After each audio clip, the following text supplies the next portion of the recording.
Кетіп отыр ма? 1, 2, 3, 4, 5 деп. Құрметті көрермен, біз елімізде екінің бірі айналыспайтын, жүрегінің түгі бар ғана жігіттер айналысатын осындай бір өндіріс орнына келіп отырмыз. Бұл өндіріс орны баяғыдан мені мына геосаяси жағдайға байланысты бір мемлекеттер бір мемлекетке мысалы қоқан-лоқ көрсетіп жатыр, біреу атқылап жатыр, біреу қорғанып жатыр.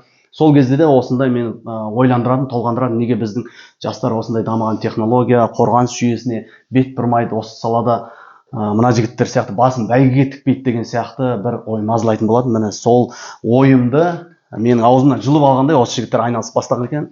Бас қатты, аяғы тәтті, нәсіп, кәсіп айналсын. Так, мына өндірістеріңіз жайлы 1-2 ауыз сөз және нақты бір нүктесін қойсақ осының. Бағыт қандай, сала қандай және болашақта алатын асуларыңыз қандай және кім финансировать етіп отыр, қаяқтан қаржы алып жатсыздар, сол туралы. Біздің мынау ұшақ жобаларымыз, дрон ұшақ жобаларымыз айналысып жатқанымызға осы бір 5-6 ай болды. Біздің мақсатымыз осы дрон ұшақ жасап, осы Қазақстанда осындай саланы бір бастапқы несін қозғасақ па деген, жаңағы стартын қозғасақ па деген бір ойымыз болған.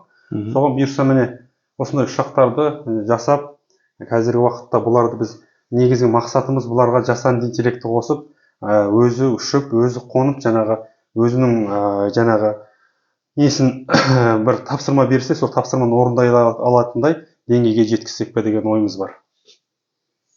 Енді ракурс ауыстыр. Қат қапсың ғой сен. Так. Сіз ана жаққа тұрсаңыз енді. Ана жаққа. Ана кісіне екеумізде кіру керек біз негізі.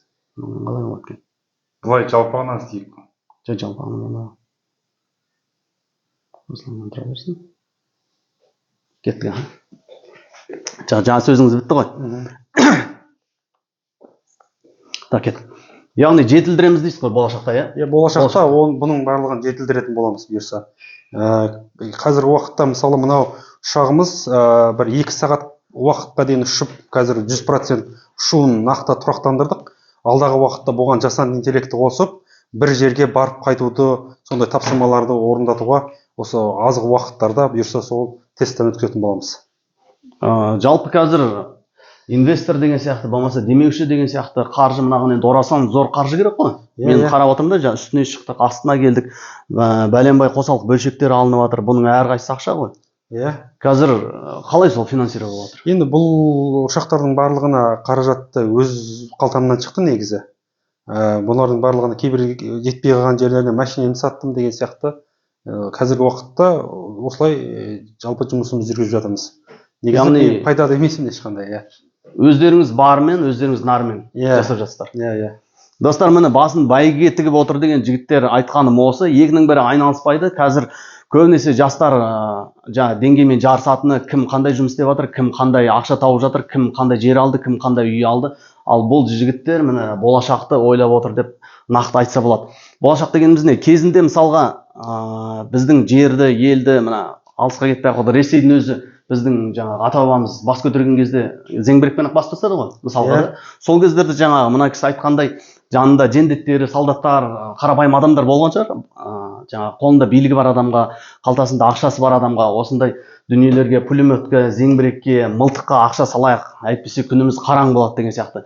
Сондықтан қазірде мен айтқым келіп отыр, қолында билігі бар, қалтасында ақшасы бар, құр кеудесін жаңағы ұрып мақтанбай, мен мынандай машина алдым, мен мынандай үй алдым, мен мынандай квартираны арендаға бердім деп мақтанбай, міне болашақты жоқ дегенде елімізді қорғайтын дүниелер деп ойлап отырмын мен қазір.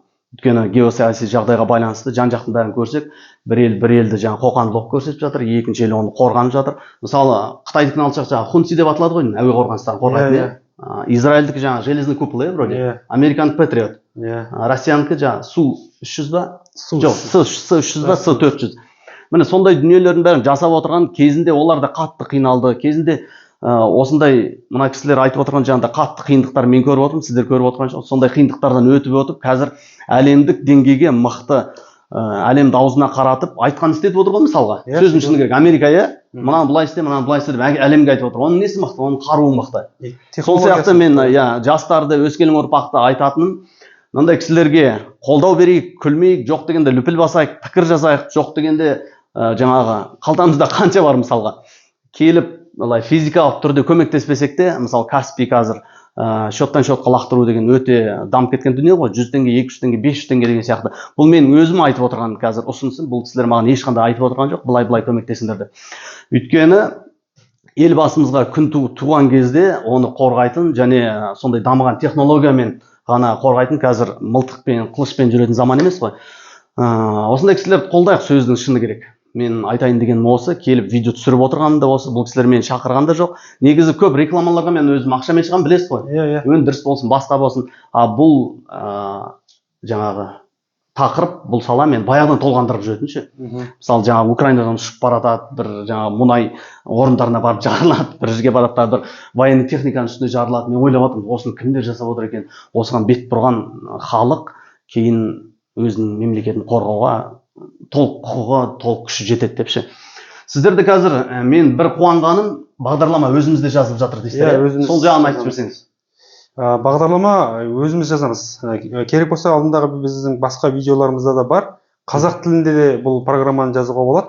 Өзіміздің жаңағы осы жобада программа жазып жатқан Қайрат ағамыз бар. Ол Қайрат ағамыз өзінің 2 жыл бойы жазған платформасы бар. Қазақ тілінде осындай нелерге программа қазақ тілінде жазатын, ұшақ болсын, дрон болсын, жаңағы робот болсын, барлығына қазақ тілінде жазатын осы платформасы бар.